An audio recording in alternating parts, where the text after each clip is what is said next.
Yeah, Robert McDonald from Benchmark Estimating, but we've done a lot of work on the managed motorways. And I was just interested, we haven't heard anything, or I haven't heard anything about savings in fuel because of the managed motorways. Is that an issue? Do we expect significant savings?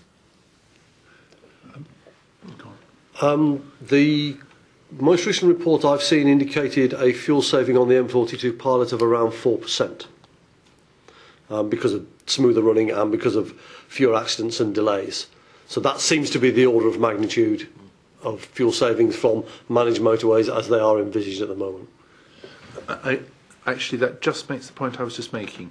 That the fuel savings you get from managed motorways turn out to depend quite heavily on what you set the cameras at, what you set the speed at. There's a lot, and we've been engaged in a slightly technical debate with the Department for Transport and the Highways Agency about exactly what that speed should be, because the evidence is that if you set them at a sort of default 50, you get bigger fuel savings and therefore carbon emissions than you do if you set it at 60. And there's a trade-off floating around which says, well, that's all very well, but the time savings of running at 60 outweigh the fuel and carbon savings,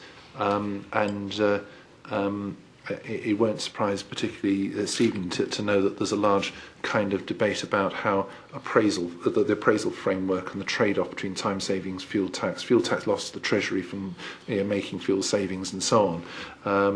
So that actually exemplifies the point. You can run managed motorways, but actually the context and the policy you set for them intimately determines exactly what you get out of them. But just one extension of that, is it right that if you run at 50, that your benefit-cost ratios won't stack up? That's exactly right, because actually this has just changed because of changes in the appraisal framework that the department's using.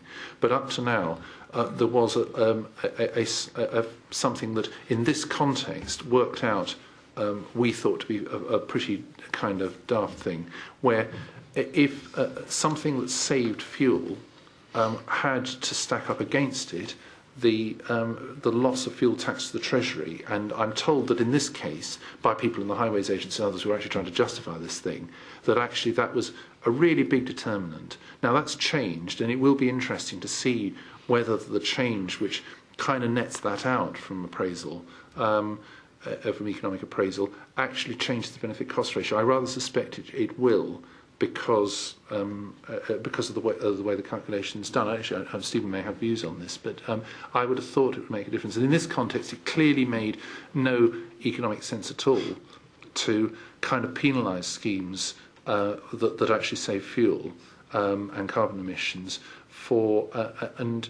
Even there was the time-saving issue as well, and that may still be a factor.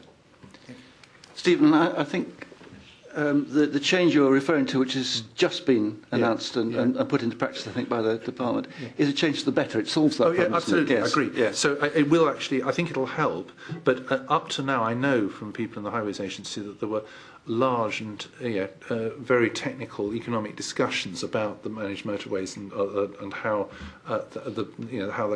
the economic appraisal stacked up, and I know that was an issue. I suspect that may change now.